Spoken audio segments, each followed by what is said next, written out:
Hello everyone, आप सभी बहुत सारे क्वेश्चंस हमसे पूछ रहे हैं और जब से मैंने लाइव आना बंद किया है और चूंकि व्यस्तता के चलते बहुत सारे डाउट्स आपको क्लियर नहीं होता है और हम हर दिन आप चाहते हैं कि बिहार शिक्षक बहाली का अपडेट आपको मिलता रहे। तो आपको मैं बता दूं कि हमें जो है वो 19 अक्टूबर तक माननीय उच्च न्यायालय से यह निर्देश प्राप्त हुआ था कि प्रिंसिपल सेक्रेटरी सर के लेवल से काउंटर करना था, जिसमें कि हमें बताना था कि कितने क्वालिफाइड डीएलएड और बीएड हैं, यानी कि टेट पास किए हुए हैं। उसकी पूरी की पूरी जो एप्लीकेशंस हमने पूरे डिस्ट्रिक्ट से कलेक्ट किए हैं। हाँ, यह जो है लमसम ही हम बता पा रहे हैं, साथ में आपको बता दें और आप लोगों को बहुत सरप्राइज होगा कि लगभग जो है बिहार में लगभग 25 लाख एप्लीकेशन आप लोगों ने किया है, जिसमें कि 12 लाख से अधिक डीएलएड और 13 लाख प्लस बीएड वालों ने एप्लीकेशन किया है। तो ये इसलिए है क्योंकि एक एक कैंडिडेट जो है 100-200 जगहों पर उन्होंने अप्लाई किया है नियोजन के लिए, तो इसलिए इतनी बड़ी संख्या है। बट डिसीजन चूँकि रिजर्व रखा गया है, तो ऑर्डर जैसे ही आता है और 2 नवंबर को भी आप सब जानते हैं सीटेट दिसंबर को लेकर जो केसेज है उसमें भी डिपार्टमेंट ने अपने तरफ से सभी जो जरूरी इंफॉर्मेशन है या फिर रिप्लाई है वो सब कोर्ट को दिया गया है। जितने भी उसमें इंटरवेनर हैं, जितने उसमें पार्टी है या फिर जितने भी उसमें रेस्पोंडेंट हैं, सभी ने अपने अपने रिप्लाई दिए हैं। तो उम्मीद की जा रही है कि 2 नवंबर को जब इसकी हेयरिंग होगी तो फाइनल हेयरिंग हो और उसका निदान हो, ताकि नियोजन की प्रक्रिया को आगे बढ़ाया जा सके। कई तरह के आपके डाउट्स हैं। सबसे पहले तो मैंने 1 से 5 तक में एक्सेल सीट पर ही क्यों लिए हैं, सभी कैंडिडेट्स के डिटेल्स और सूची क्यों बनवाई गई है, उसकी वजह आप सबको पता है कि माननीय उच्च न्यायालय से जो भी डिसीजन आएगा उस आलोक में कार्रवाई तुरंत की जा सके। कई बार आप लोगों को लगता है कि विभाग धीमी गति से चल रही है या सुस्त है या सरकार काम नहीं कर रही है, जैसा कि आप लोगों का हमेशा ऐसा होता है। बट आप सबको पता है कि कोर्ट केस के चलते ही यह डिले हो रहा है, first. And second thing, court ने हमें यह डायरेक्शन दिया था कि आप एक्सेल शीट पे बनाइए सूची, उसको एनआईसी पे डालिए, आपत्ति लीजिए। फिर भी विभाग अगर आगे बढ़ के 2 कदम आगे बढ़ के काम करके इस लेवल तक हम लोग पहुँच गए हैं, जहाँ से जो डिसीजन आएगा उसके हिसाब से हम तुरंत ही आपत्ति का निराकरण करते हुए फाइनल लिस्ट जारी करके काउंसलिंग कर सकते हैं।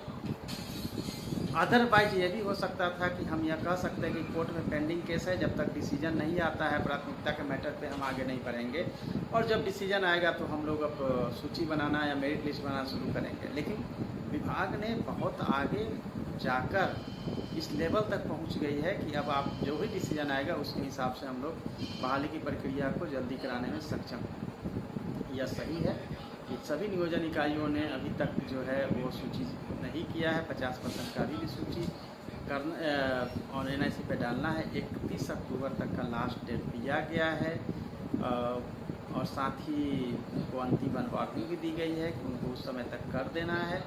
यह प्रक्रिया जब 31 तक हो जाएगी और आप सबको पता है फर्स्ट वीक ऑफ नवंबर में डिसीजन आना है, और उसके बाद डिसीजन के तुरंत बाद फिर जो भी डिसीजन आएगा उसके अकॉर्डिंगली हम लोग करेंगे। सेकेंड को सीसेट वाले का डिसीजन है, तो उससे हमारा जो 6 से 8 का हम लोगों ने फाइनल मेरिट लिस्ट के लिए भी इंस्ट्रक्शन दे दिया है डीओ डीपीओ नियोजन इकाई को, यानी अनुमोदित कर कर उस पर भी काउंसलिंग की प्रक्रिया शुरू होगी। तो डेट जो बढ़ाई गई है उसमें जब तक सीटेट दिसंबर के केस को हम पूरा नहीं होता है, जिसमें कि हम लोगों को नियोजन पत्र देने के लिए मना है, तो उसमें भी हम लोगों को बढ़ने में कठिनाई हो रही है कि क्या उनको लेना है या नहीं लेना है। एक बार डिसीजन हो जाता है तो ही हम उसमें काउंसलिंग करा के इमीडिएट उसमें करा सकते हैं, इसलिए उसमें डेट दिया गया 1 से 5। आप सबको पता है प्राथमिकता के मुद्दे पे तब तक मेरिट नहीं बन सकती है जब तक ये क्लियर ही नहीं हो कि डीएलएड को पास ना देनी है या नहीं देनी है। तो जब फाइनल मेरिट लिस्ट नहीं बनाई जा सकती है तो डेट को लेकर आप लोगों में जो व्याकुलता है वो नहीं होनी चाहिए कि इसमें कुछ नहीं हो रहा है। और कई बार ये होता है कि हमें सब कुछ कर देना, ऐसा नहीं है। आप सबको पता है कि जब कोर्ट में मैटर पेंडिंग है और उसमें भी स्टे है, पार्शियली स्टे है, तब हमारे हाथ में सब कुछ नहीं होता है। लॉ बाइंडिंग है, हम लोग उसी के हिसाब से काम कर सकते हैं, लेकिन फिर भी विभाग बहुत आगे बढ़कर इस लेवल तक पहुंच गई है, अंतिम पर आप कह सकते हैं जहां अब कोर्ट का डिसीजन भी फाइनल होने को है। अब जैसे डिसीजन फाइनल होता है, आगे की प्रक्रिया जो है वो 1 महीने के अंदर पूर्ण कर ली जाएगी। और फिर से मैं कहूँगा कि जिस तरह से हमने बीटेट का सभी रिजल्ट वेबसाइट पे रखने के लिए कहा है, सीटेट वाले पे भी हमारी नज़र रहेगी और उनको भी किसी न किसी तरीके से उनके भी रिजल्ट जो है वेबसाइट से हम लोग मैच कराएंगे, क्योंकि उसमें भी जो हमें सूचनाएं मिल रही है या जो मेरिट देखने को मिलता है उसमें कहीं ना कहीं गड़बड़ी की संभावना लग रही है। और नियोजन इकाई भी समय अपने काम को पूरा कर पाएगी, इसके लिए प्रयासरत है। और मैंने पहले भी कहा था कि मॉडल कोड ऑफ कंडक्ट चुनाव के समय में भी चूँकि पहले की वैकेंसी है तो प्रक्रियाएँ जो है जारी रहेगी, और प्रक्रिया इसमें जारी रही। यही वजह है कि वर्ग 6 से लेकर 8 तक की आपकी प्रोविजनल मेरिट लिस्ट आ भी गई लगभग सभी जगह। आपत्तियां भी 1 लाख से अधिक आई और NIC पे, जिसको का निराकरण करते हुए फाइनल मेरिट लिस्ट के लिए आदेश दे दिया गया।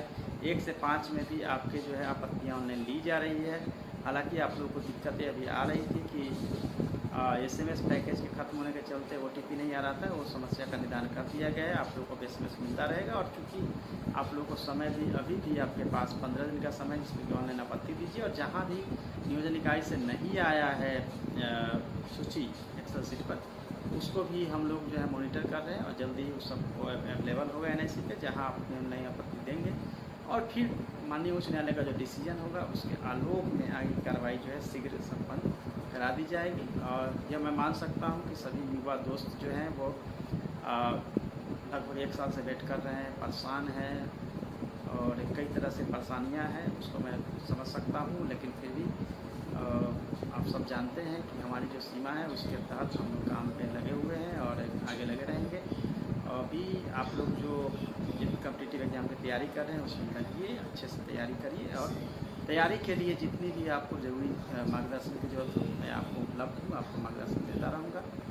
और फिर बिहार शिक्षक बहाली को लेकर मैं एक बात और आपको क्लियर कर दूँ कि बिहार शिक्षक से संबंधित जो भी अपडेट है वो हमेशा जो है द इन्फिनिटी लाइव चैनल पे उपलब्ध रहेगा, जहाँ की टाइम टू टाइम आपको मिलता रहेगा।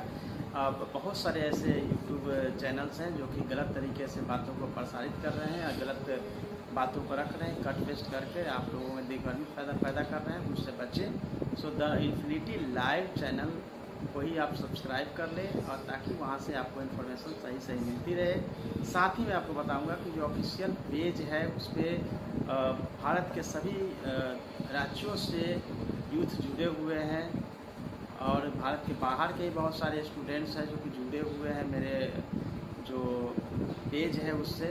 तो मैंने ऐसा डिसाइड किया कि बिहार शिक्षक बहाली से जुड़े हुए जो 95% 99% जो हमारे यूथ हैं वो बिहारी हैं, इसीलिए यूथ फॉर बिहार जो पेज है उस पर इंफॉर्मेशन अब से रहेगा हमेशा।